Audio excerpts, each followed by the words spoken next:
My name is Hannah. I'm 45 years old, a captain in the U.S. Army, my voice steadying despite the knot in my chest.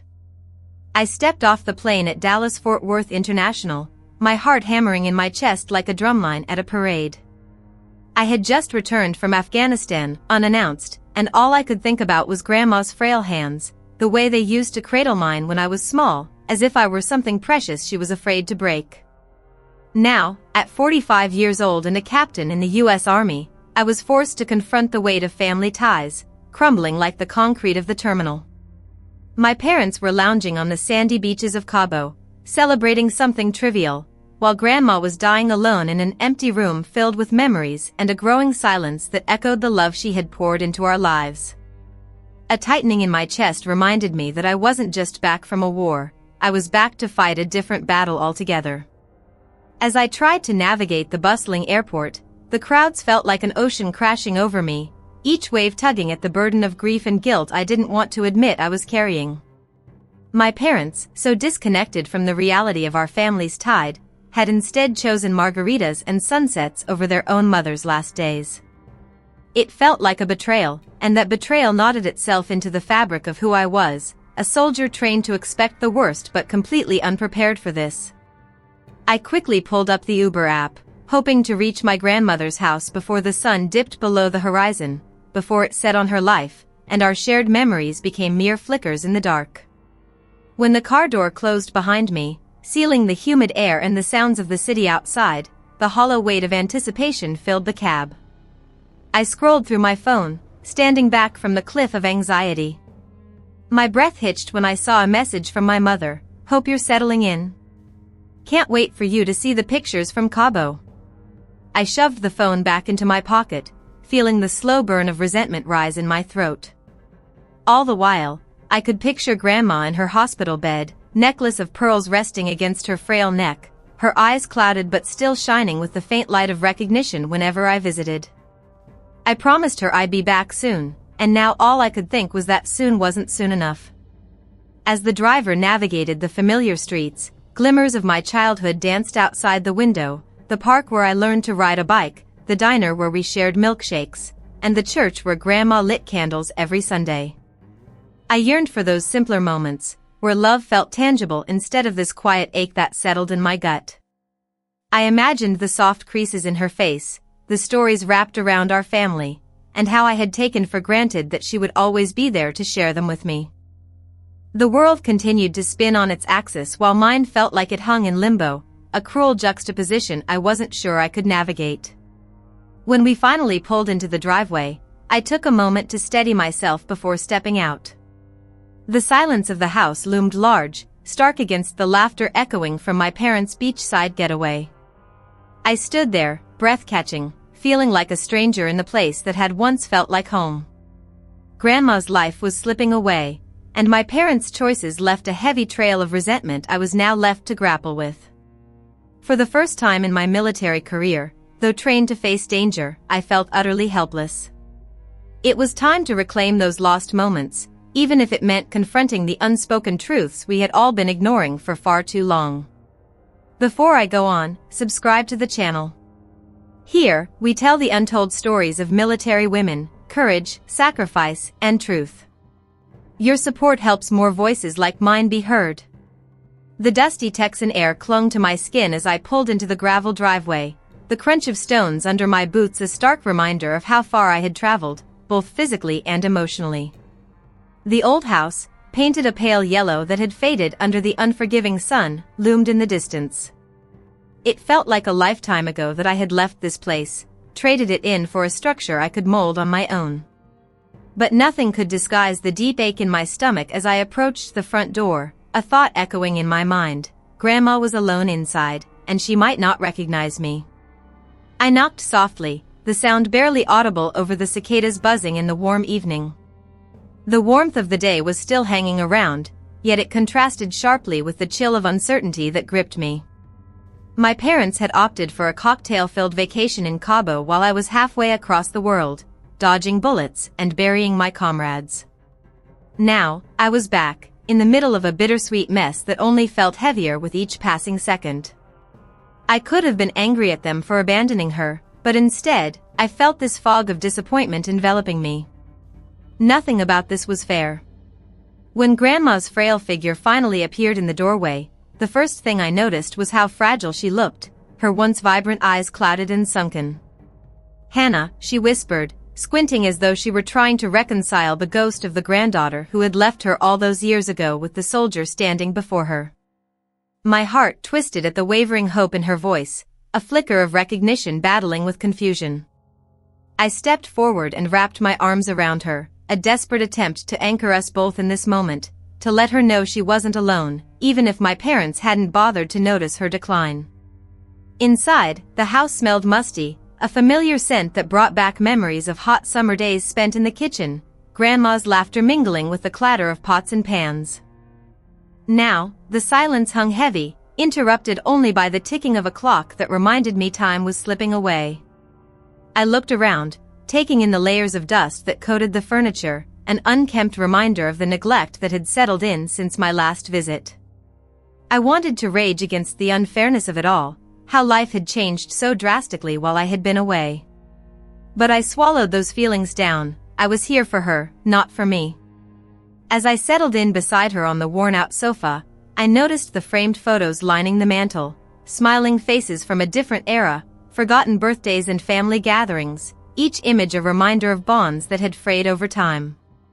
My parents' absence weighed on my shoulders like a heavy rucksack, one I couldn't take off, even as I tried to focus on Grandma. She reached for my hand, her fingers trembling, and I felt a surge of protectiveness. "Let's talk about what you've been up to," she said softly, and I nodded, knowing this was our moment to bridge the gap created by the years and the distance I had traveled both in the service and in my life. I had fought so fiercely for others, but now I needed to fight for her, to remind her she was loved, worth every ounce of my strength. The first shock hit me when I stepped into Grandma's house. The familiar scent of old wood and stale air wrapped around me like a heavy quilt. It felt both comforting and suffocating, as though the walls were closing in with the memories I had left behind. Every room echoed her voice, but it was the living room that knocked the wind out of me.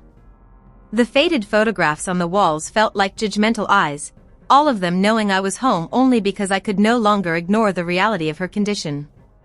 I had expected to find her in her favorite chair by the window, sunlight filtering through the sheer curtains, but the chair was empty, the fabric worn and sagging, as if it too had been waiting for her to return.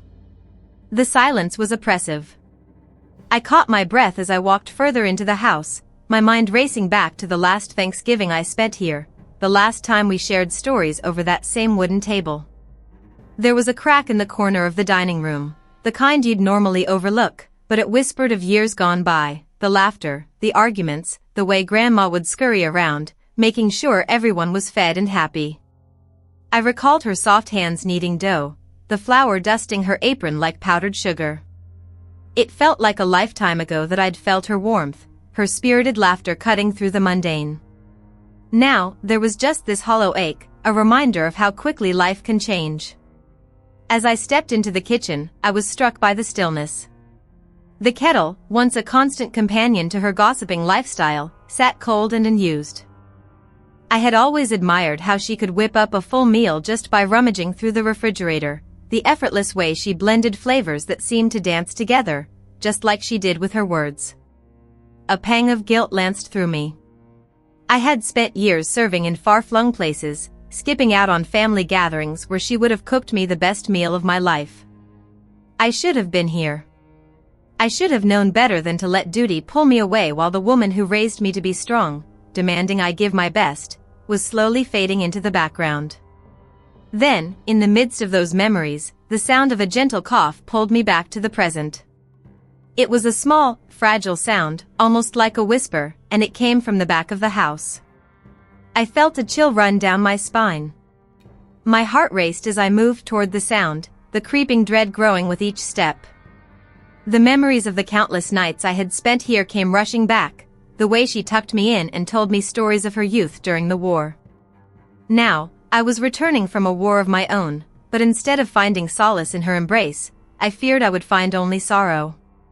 As I turned the corner into her bedroom, the sight of her frail figure lying against the stark white sheets shattered me. Her skin seemed almost translucent, and the rhythmic rise and fall of her chest felt so fragile, like glass ready to shatter at the slightest disturbance. There was a moment where time seemed to pause, the air thick with the weight of unspoken words and unresolved regrets. I wasn't ready for this. I hadn't packed my heart for this journey back, it was still caught up in the whirlwind of my military life. But Grandma needed me now, and I couldn't allow my own fears to keep me away any longer. I stepped forward, ready to embrace the reality I had been pushing aside, ready to stand strong as I had learned to do, only now for her.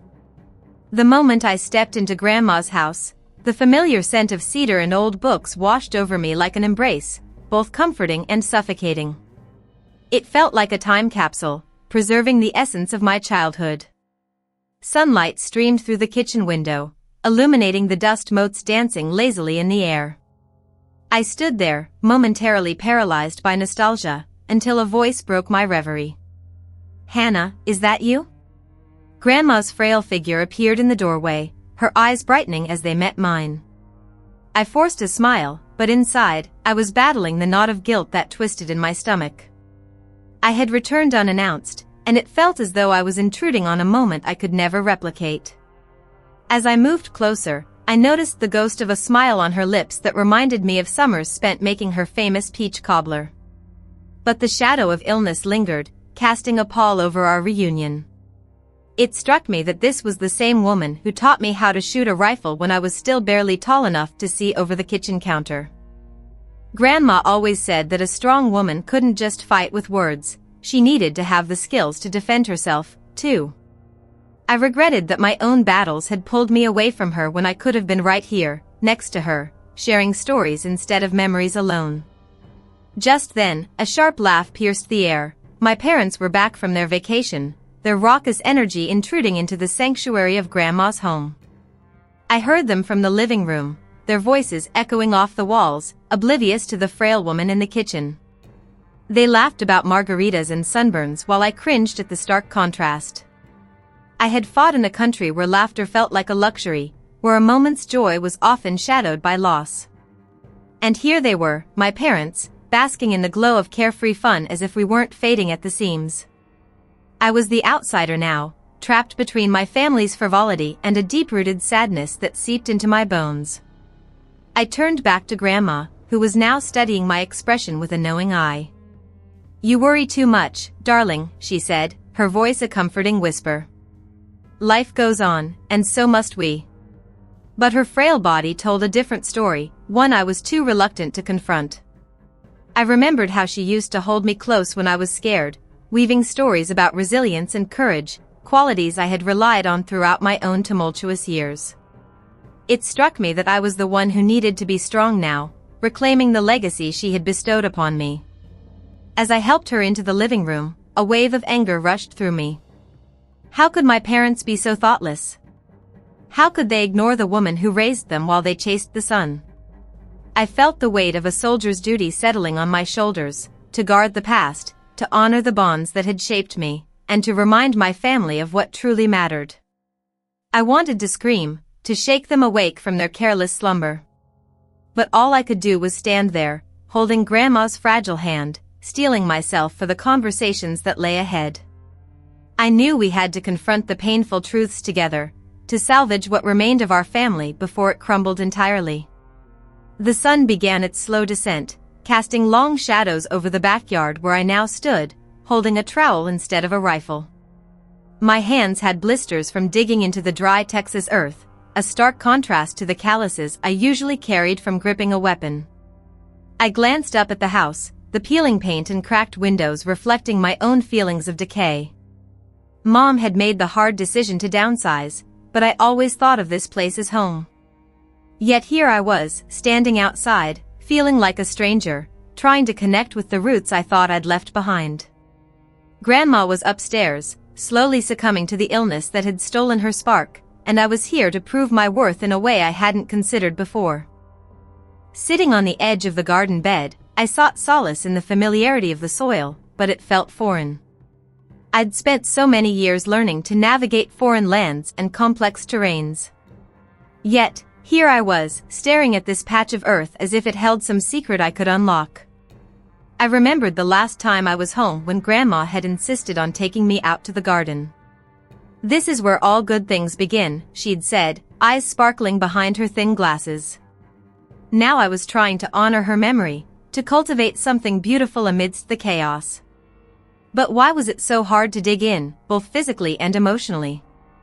I felt like an imposter in my own skin, the weight of my uniform contrasting with the tank top and jeans I wore today. The more I toiled, the more my thoughts spiraled. I thought of the sacrifices I had made, the tours filled with danger and uncertainty, and yet none of that had prepared me for the emotional weight of losing family. I could lead troops through foreign jungles, but navigating family dynamics felt like confronting a minefield with no safety gear. How was I supposed to support Grandma when I couldn't even support myself in this chaotic dance of grief?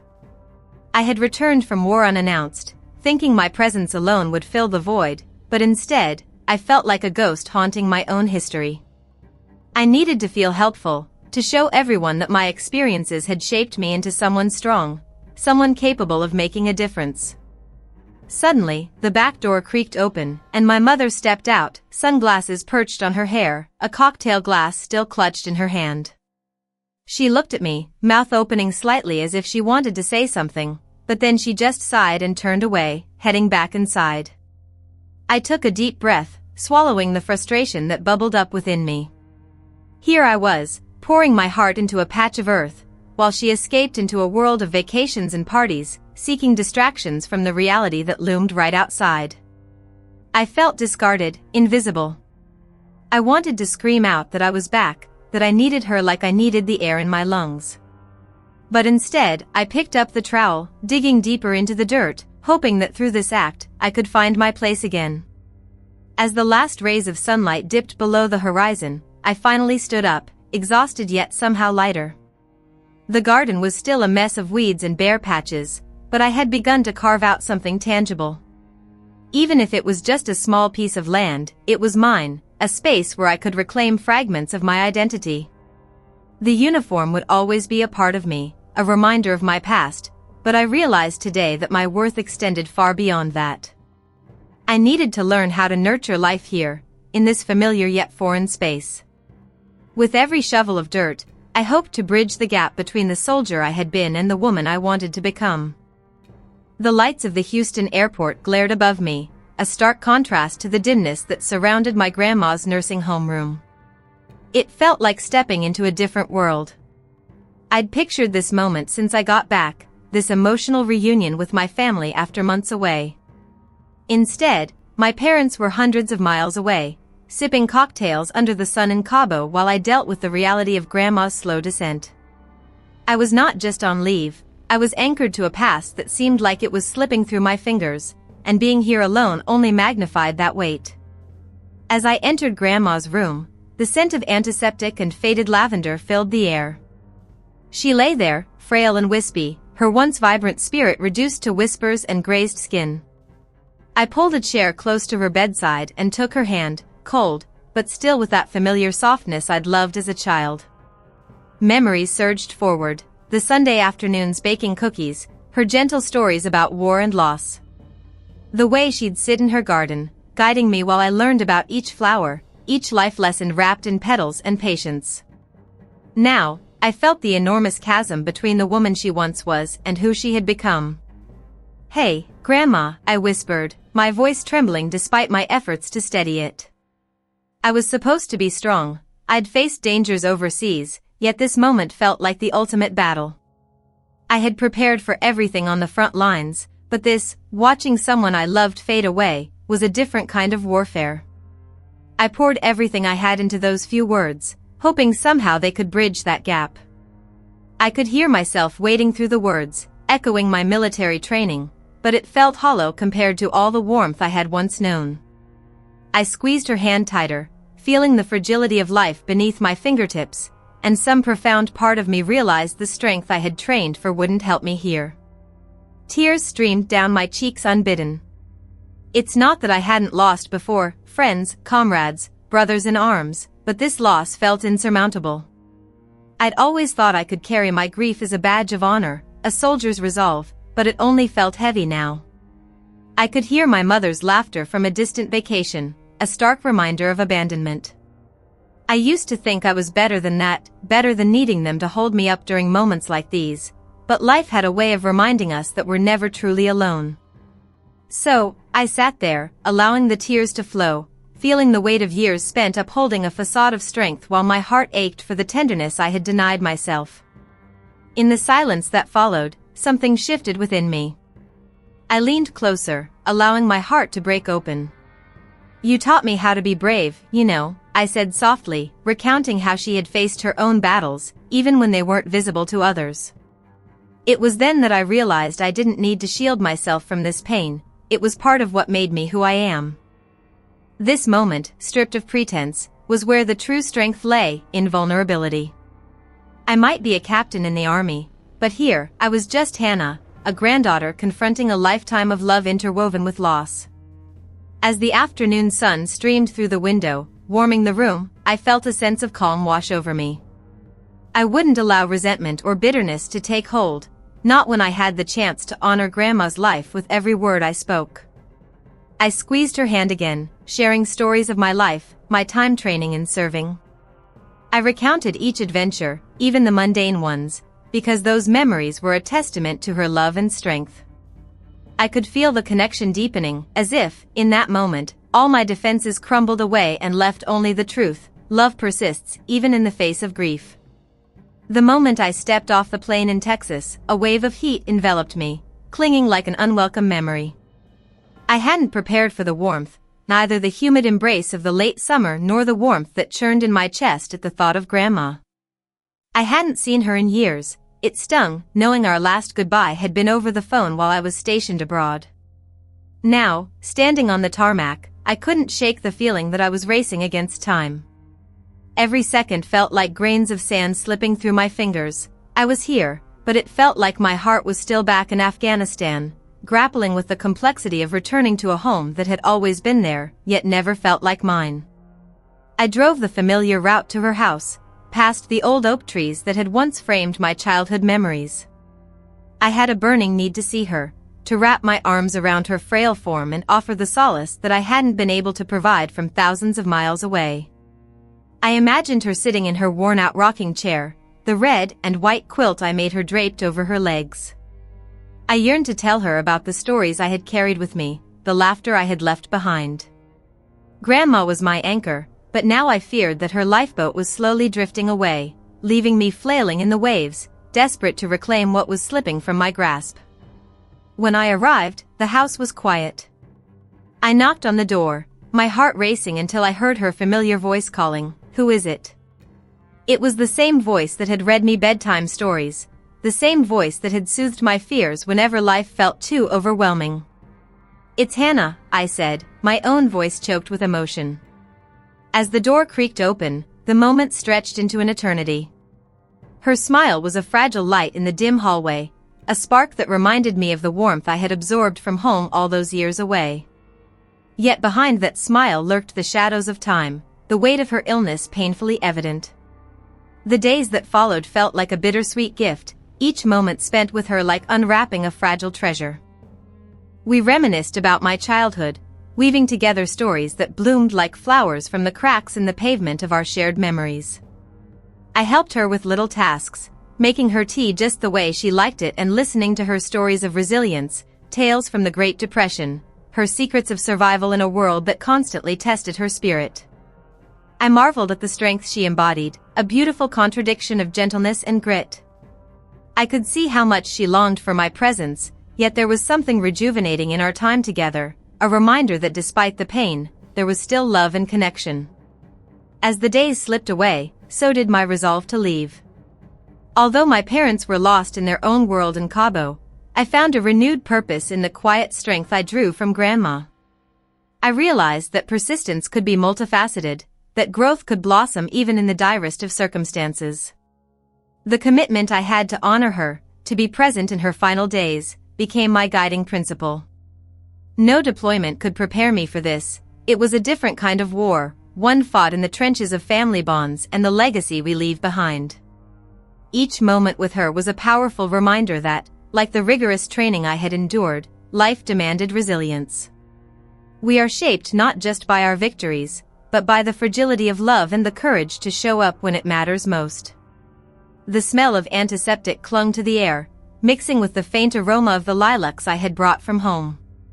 I stood in the sterile hospital room, watching Grandma breathe in shallow, labored gasps.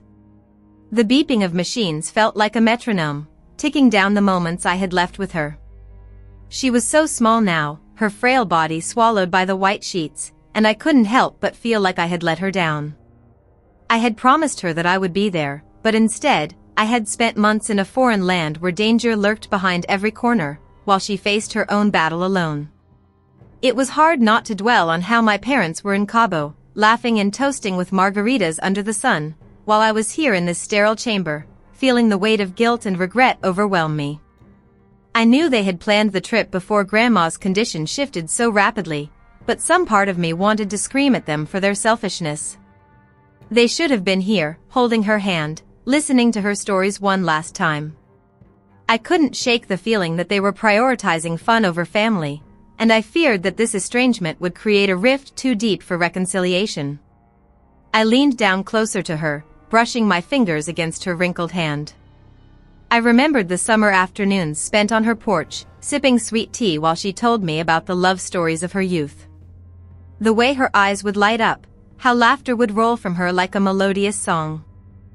I longed to hear her voice again, to ask her about the secrets of life, the wisdom she wrapped in layers of nostalgia.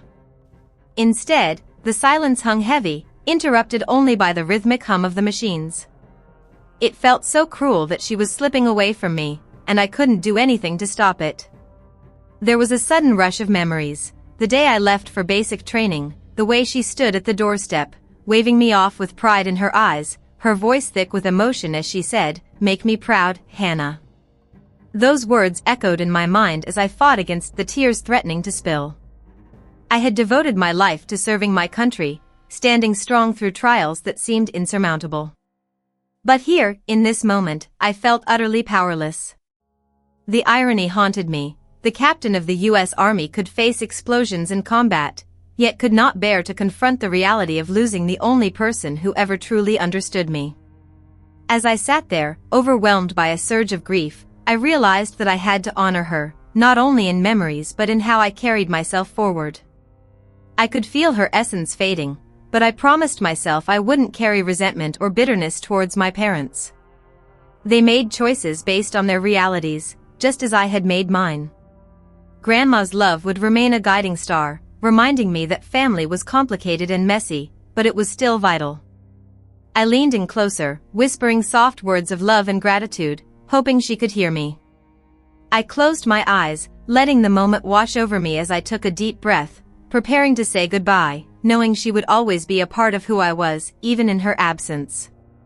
I stood in the middle of the small Texas diner, the air thick with the scent of grease and burnt coffee, a place where conversations echoed against the walls like the memories I tried to suppress. I had barely been back from Afghanistan a week, and, somehow, the world had already moved on, except for me. It was just another Tuesday, the everyday hustle and bustle of small-town life completely oblivious to the turmoil that churned inside me. I slipped into a booth, my military boots scuffing against the weathered linoleum, and pulled my cap low, hoping to avoid the eyes of those who might recognize me. I didn't want to face the questions, the pity, and especially not the gratitude that I felt I hadn't earned yet. But then, a voice broke through my thoughts. "Captain Harris." I looked up to see a familiar face, Johnny, one of the kids I'd grown up with, now a local firefighter. His eyes sparkled with something akin to pride, and that warmth seeped into my chest, a feeling I hadn't expected. "I heard you were back. Thank you for your service. We're all proud of you." I managed a smile, though I felt awkward at the attention. Johnny wasn't the first to say those words since I'd returned, but somehow, hearing it from someone I had known my whole life felt different. It felt like recognition, a validation I didn't think I needed until that moment. He slid into the booth across from me, and we started catching up, trying to bridge the gap that 7 years and an ocean had created between us. It was surreal. I listened to him talk about everyday life back home, marriages, kids, promotions, while my mind was still cluttered with the residual noise of gunfire and the faces of friends I couldn't shake. Somewhere in our conversation, Johnny paused, glanced down at the table, and then back at me. "You know, I always admired how you didn't shy away from being a leader. Even back in high school." His words hung in the air, and I felt the weight of them settle in my chest. Leader.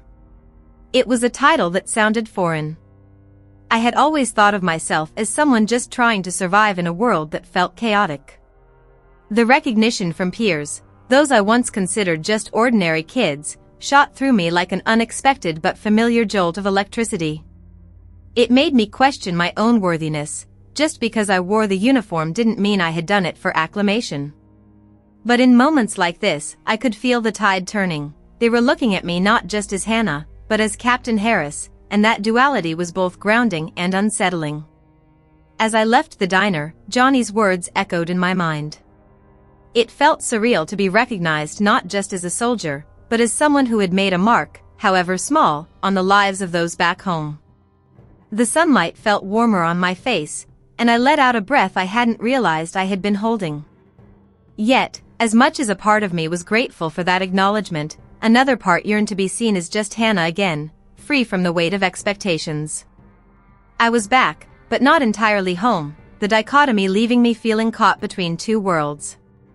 I knew I would have to navigate this reality, one step at a time, a soldier in both my career and my heart. The sun hung low in the Texas sky, pouring gold over the fields I used to roam as a child. I'd spent the past 2 days steeling myself for this inevitable confrontation, but standing on the porch of my grandmother's dusty old house, I felt the weight of my uniform pressing down on me, tightening like a noose. I'd left my parents in Cabo, laughing without a care while Grandma faded into the shadows of their neglect, so this was my responsibility to confront. The scent of sagebrush and cedar filled the air, a reminder that this land had shaped me even as I found myself shaped by distant terrains and foreign wars. The door creaked open with a familiar groan, revealing the dimly lit interior. The walls were still lined with family photos, trapping moments I had hoped to escape. There was Grandma, smiling wide, her eyes sparkling with the life I remembered before the sickness took her, before the neglect settled in. My heart twisted as I scanned the familiar zero-sum game of memories.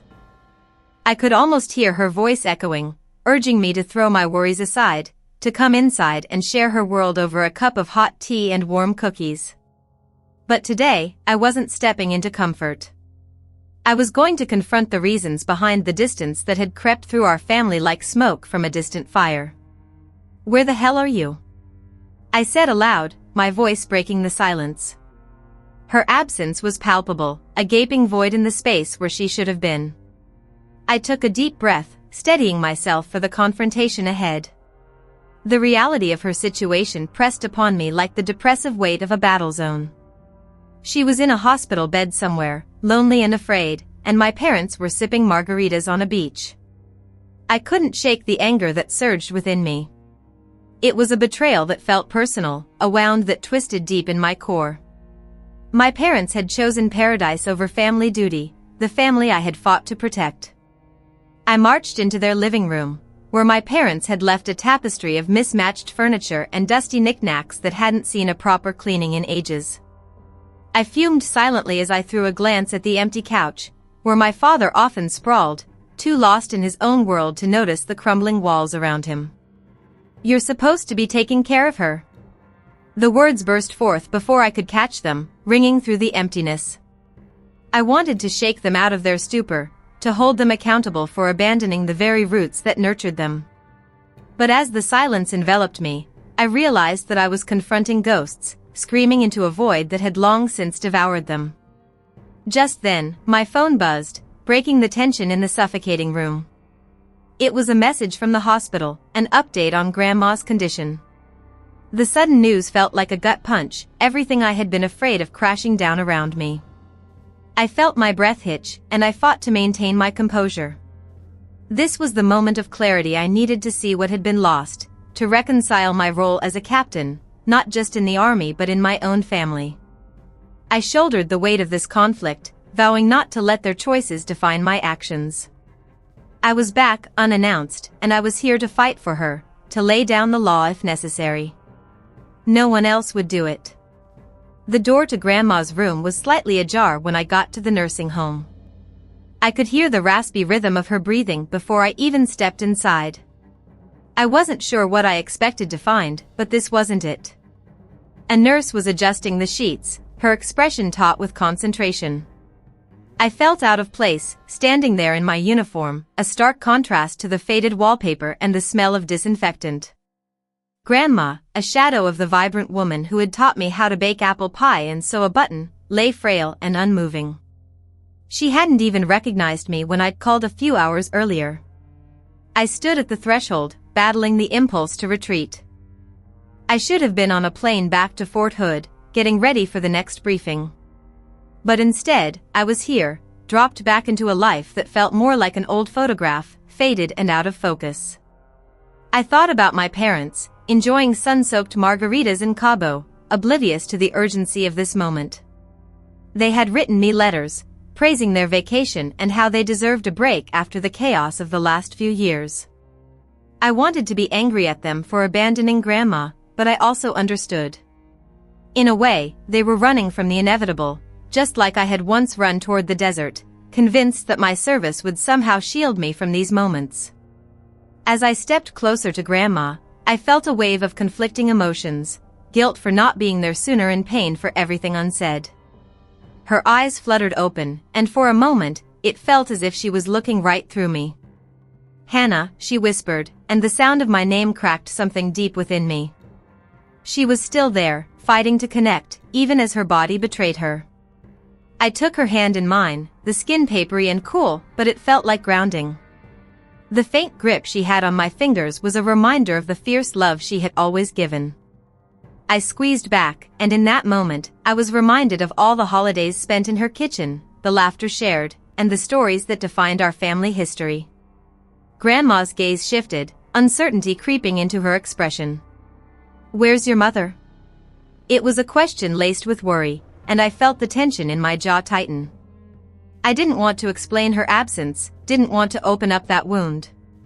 "She's on a trip, but I'm here now," I replied softly, and I saw the disappointment wash over her features, as if my presence wasn't enough to fill the emptiness left behind.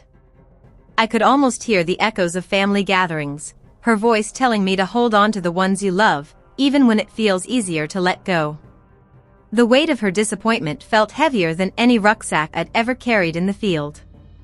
The door swung open, and the nurse returned, her smile polite but tinged with the understanding that filled the air. "You can talk to her," she encouraged. In that moment, I realized how much I wanted to be my grandma's granddaughter and not just the soldier who had come back home. I wanted to share with her the stories of my service, the highs and the lows, but mostly, I wanted to hear about her life, the sacrifices she made for her family, the dreams that never came to fruition. Instead, I felt the looming presence of my parents' choices. Every cocktail consumed in Cabo felt like a slap against the fragility of our family ties. "Grandma," I began, "tell me about your first summer in Texas." I hoped that might spark a connection, a bridge between our generations, even if time was slipping away. I sit on the back porch of my childhood home in Texas, the sun setting in vibrant strokes of pink and orange, casting a warm glow across the fields that stretch endlessly. The sound of cicadas fills the humid air, a familiar lullaby that lures me into bittersweet nostalgia. I came back from Afghanistan unannounced, not just to pay my respects to Grandma, who lay alone in her bed, but to finally confront the ghosts that had haunted me for too long. After years of service and sacrifice, I'm learning that there's strength in vulnerability, in shedding the weight of others' perceptions. For so long, I sought approval from those who belittled my choices, who thought I was just a girl playing soldier instead of a captain who led brave men and women through darkness.